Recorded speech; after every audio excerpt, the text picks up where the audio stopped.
खुलुमबाय स्टुडिअ दङ आं राजिब बसुमतारी सोरो सोरखो एरख'खो बिटिआरनि रायजो राजाफ्रा थामहिनबा बर'नि रायजो राजाफ्रा गोबां गोनो गोथो जादों।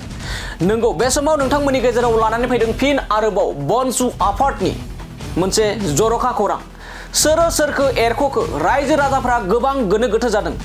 बनजित मन्जिलासो ब्रिटेन इस्लारिखौ थामहिनबा बनसुनि गोदान आफादगिरिखौ एरख'खो ना ब्रिटेन इस्लारियासो बनजित मन्जिलखौ एरख'खो गोबां गोनो गोथो ना बनसु आफादा बे समाव खावनै जाबाय। बनजित मन्जिलनि बनसु लोगोसे ब्रिटेन इस्लारिनि मोनसे बनसु थारैनो बनसु आफादा बे समाव खावनै जाबाय नामा? गोबां रायजो राजाफ्रा बे समाव गोनो गोथो।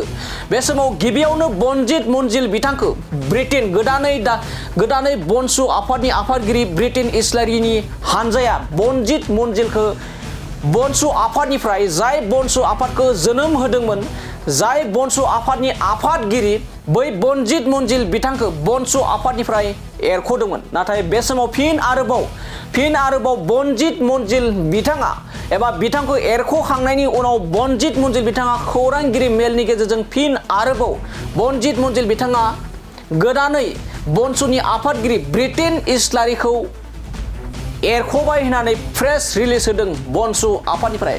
नाथाय बे समाव गोबां रायजो राजाफोरा सोंथि खालामदों आरो गोबां रायजो राजाफोरा गोनो गोथो जाना दं। थारैनो बनसु आफादाव बनजित मन्जिलखौसो एरख'खो ना ब्रिटेन इस्लारि मुंनि आफादगिरिखौसो एरख'खो? थारैनो बनसु आफादनि गेजेराव खावनै जाबाय नामा?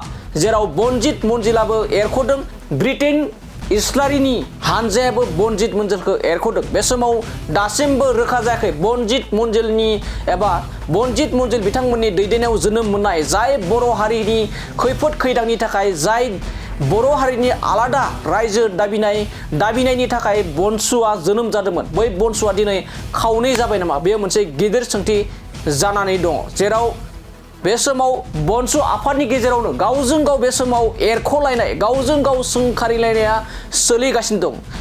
बनसु आफादा खावनै जादोंना जायाखै बेखौ फैबाय थानाय समावसो मोनथिसिगोन। जाय समावहाय बर' माहारियारि फरायसा आफादा जो दिल्लीनि प्रग्राम दिनै आलादा रायजोनि थाखाय खामानि मावबाय थादोंमोन। बे समावहाय जोंहा दिनै एडभाइजार्स बिथांमोन सानैया जाय बिथांमोना खुनु आफादनि डिरेक्सन होनो हाया जास्ट एडभाइसल' होनो हायो। बिथांमोना गावसोरनि माखासे इलिगेल एक्टिभिटिसनि सायाव जों आसि थुनानै बुंनाय एबा बिथांमोननि सायाव जोङो दिनै एक्सन लानायनि जि समायसा जि सावरायमेल जि सावरायनाय बेखौ नोजोर बोनानै बिथांमोना एडभान्स बे मोनसे ग्रुपिजम बानायदों। बे ग्रुपिजमनि गेजेरजों बिथांमोना जोंनि बनसुनिफ्राय रिलिज जानायनि उनाव बिथांमोना दिनै मोनसे आफादनि नाम लानानै सिन्डिकेटखौ राज खालामबाय थानो थाखाय गावसोरनि सेल्फ इन्ट्रेस्टनि थाखाय गावसोरनि पार्सनेल बेनिफिटनि थाखाय बै माखासे जाय बिथांमोना इनएक्टिभ जाय बिथांमोना दासिमबो समायखिरा लाया बनसुनि मेम्बार्स नङा जाय बिथांमोना सानैसो बनसुनि मेम्बार्स गावसोरजों थाखा फैसानि जि माने केलेंकारियाव इनभल्भ गोनां जाय बिथांमोना दिनै सिन्डिकेटआव बिथांमोनजों सिंजों इनभल्भ जानानै जि मोनसे टिम बानायदों बिथांमोना दिनै मोनसे टिम जादों। बे जाहैबाय सेन्ट्रेल बनसुनि एगेन्स्टआव।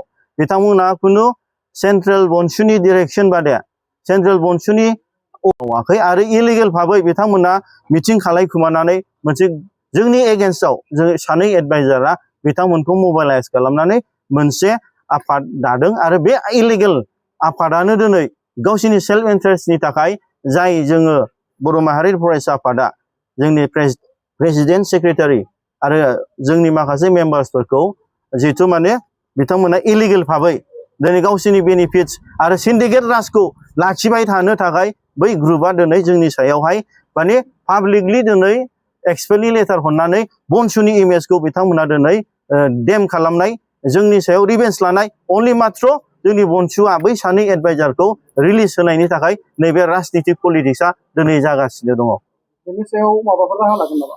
जोंनि बर' माहारि फरायसा आफादा दिनै बर' हारिनि थामोनथा रैखाथिनि जि दिनै खामानि मावनो थाखाय आरो बर' हारिनि देरसिन जेसेबां आद्रा थानाय सिबां आलादा रायजोखौ दिनै सोरजिनो थाखाय जि थांखि लानानै जों जोनोम जादों जाय समावहाय जोङो दिनै खैफोद समबाबो जों गाबथाबोदों दा बिसिम जे जोंनि थांखिया सफैजासिम जोङो दिनै आवगायलांबाय थागोन। बे जोंनि बनसुनि गोथार मोनसे जि थांखिखौ लानानै जाय 2022 जोङो दिनै मुंख्लंफोरनि समायखिरा लानानै जों जे आवगायबोदों जोंनि मुंख्लंफोरनि दुब दुना सावनानै जे बिथांमोनखौ मान बावनानै जे आवगायबोदों जाथिनि थाखाय मावनो थाखाय बे थांखिखौ लानानै जों आवगायबाय थागोन। बेवहाय खुनु सोरबा दिनै फैनानै जोंनि आफादखौ फोजोबस्रांनो नागिरोब्ला जोंनि आफादनि एगेन्स्टआव राजनितिक षड्यन्त्र खालामफैयोब्ला दिनै बे खुनु सोलिनाय नङा। आरो जाय बिथांमोनहा बे जोंनि बनसुनि एगेन्स्टआवहाय जे सानै जाय सिन्डिकेट राज खालामनो थाखाय सेल्फ बेनिफिटनि थाखाय ग्रुप जादों आरो जाय बिथांमोनजों इनभल्भ दङ आरो जाय बिथांमोनखौ जोंनि सेन्ट्रेल बनसुआ थांनाय मुसलपुरनि जि सेन्ट्रेल एक्जिकिउटिभ मिटिंआवहाय जोङो डिजल्भ खालामबायमोन आरो बिथांमोनखौ जों मोनसे सुजुग आरो सुबिदा होदोंमोन बनसुनि जानानै मावफिननो थाखाय। नाथाय बिथांमोना टटेलि बिनि उल्था मावदों आरो भायलेसन खालामदों। बिनि थाखायनो बिथांमोनखौ जोङो एक्सपेल खालामनाय जाबाय। जों सारा रायजो राजानि गेजेरावनो जोङो जोंनि आफादखौ फोथांनो थाखाय आरो बर' हारिनि देरसिन सिमां आलादा रायजोखौ जाफुंसार होनो थाखाय बै जोंनि चिरां डिस्ट्रिक्टनि आफादगिरि बिटेन इस्लारि आरो जोंनि सेन्ट्रेलनि ससियेल सार्भिस सेक्रेटारि सानसुमा बसुमतारी आरो उदालगुरि जिल्लानि जे पाब्लिक रिलेसन सेक्रेटारि जन बसुमतारी आरो उदालगुरि डिस्ट्रिक्टनि जे सेक्रेटारि दिजेन्द्र बसुमतारी दा बिथांमोनखौ जोङो दिनै बे हाउसनि गेजेरजों जों एक्सपेल खालामनाय जाबाय।